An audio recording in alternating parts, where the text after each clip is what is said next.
Living the stressful life in Asuncion was expedient, but now we appreciate even more the little paradise of Paraguay where we found ourselves. Recently, we got adventurous by probing for small towns that are close to where we live temporarily. Then we were curious about an event called Oktoberfest.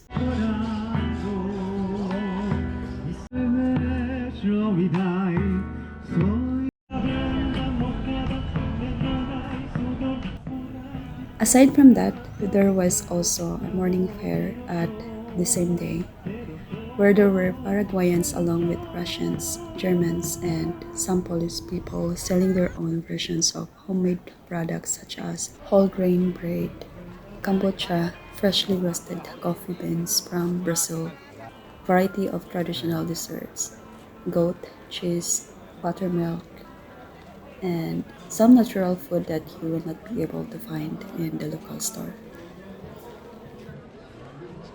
There were also local Paraguayan vendors who were selling pre-owned clothes and books, crafted accessories, old antique collections, and grilled meat.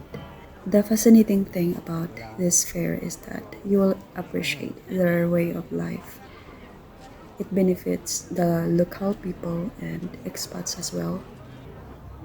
It was an absolutely wonderful experience ingesting gourmet food from different cultures during the fair, as we were satisfied to try something new.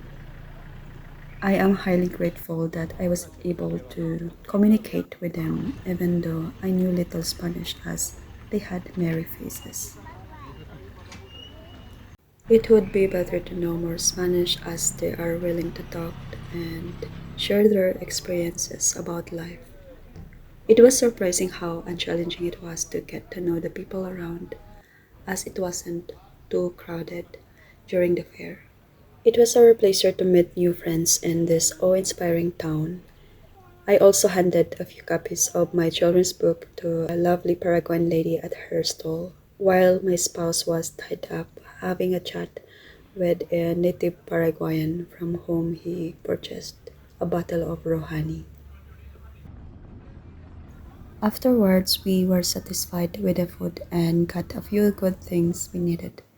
We decided to walk around the center, and it was about 15 minutes to 11. We halted for a while and wandered around to look for crafted articles in the souvenir shop.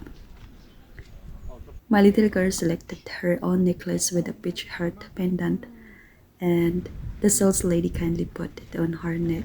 Thanks, yeah. Do you like this? Next, we carried on walking around at a leisurely pace.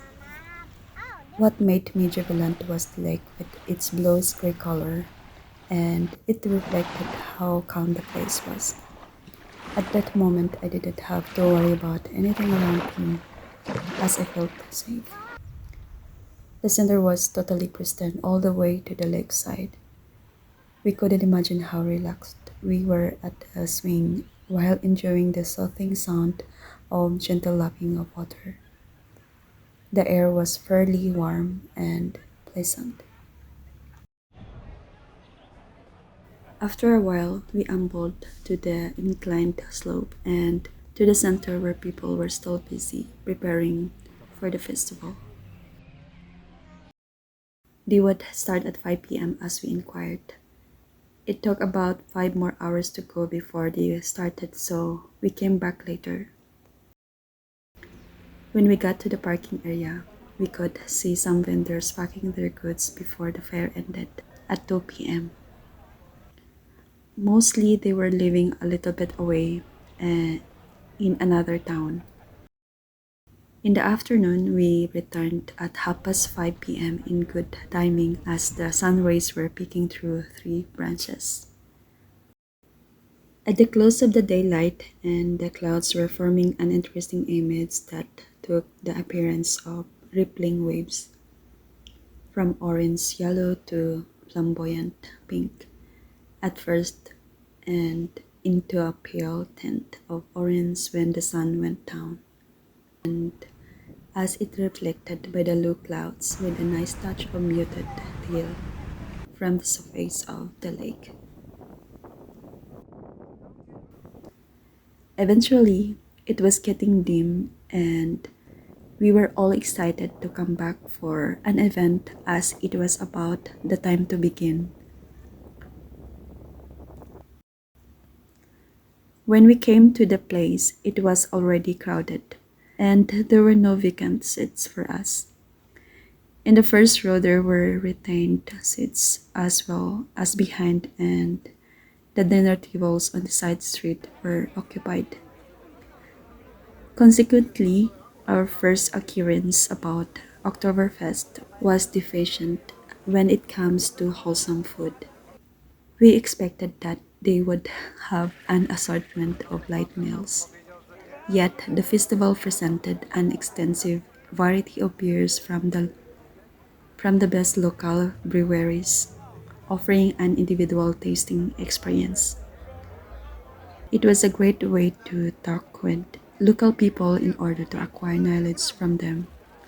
San Bernardino town was founded by Germans and Swiss in 1881,